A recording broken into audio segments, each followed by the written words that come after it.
Part tu pull over, tadi guna dumbbell, sekarang guna barbell pula. Barbell. Yang ni aku sendiri tak pernah buat Okey, silakan.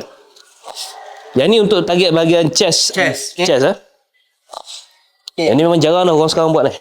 Agak rapat Okay, kalau korang buka rasa weak, so tutup. Okay, terlepas. Okay, tangan buka sikit, tapi jangan buka siku, tutup siku tapi Grip dia tu lah. Shoulder. Lepas bahu. Nafas. Ingat, atas. Sedap dia kau. Tolak. Oh. Okay, sorry. Macam ni. Nafas. Rapat sini, tolak. Oh. Okay. Buka. Rapat. Okay, tolak. Macam tu lah. Nafas.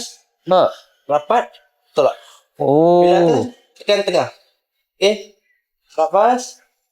Buka chest. Atas. Tolak. Ini serius aku tak nak buat. Video Golden Era banyaklah Rish Gaspari. Kalau kau tengok, selalu tengok bodybuilder dulu kan, Rish Gaspari, Arnold, tebal chest orang. Ini antara exercise yang diorang buat. Saya sendiri follow, ikuti lah. Dia guna barbell guys. Dia buat superset. Dia buat pull over, lepas tu dia press. Pull over, press. Jadi barbell punya pullover dengan dumbbell punya pullover tadi patut buat juga sekali ke ataupun macam asing-asing, minggu ni buat ni, minggu tu buat tu? Sebenarnya kalau korang ikut keselesaan.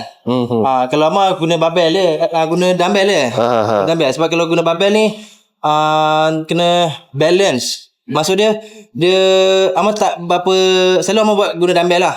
Barbell ni Amar jarang buat. Okey. Ikut keselesaan korang. So tapi kalau orang dulu dia guna barbell, dumbbell pun ada. Penonton boleh lah try dua-dua, barbell dengan dumbbell. Lepas tu tengok dia suka yang mana. Lepas tu dia buat lah. Betul. Yang penting kan dalam kalau korang nak hypertrophy ni ada 3 key dia. Mechanical tension iaitu berat, muscle damage, okay. Dengan satu lagi metabolic stress. Okay, so dalam muscle damage tu dia ada kita panggil variety. So make sure dalam exercise korang pun kena ada variety sebenarnya. Variety ni bukannya dia sekadar nak tukar-tukar game. Dia memang kena. Baru masa kita ni dia shock the muscles. Okay. Korang nak lagi Golden Era punya tips? Ni Retex ada kat sini. Stand by guys. Next video banyak lagi kita lepas ni nak tanya untuk Amar dan juga untuk atlet-atlet yang lain. Okay, thank you.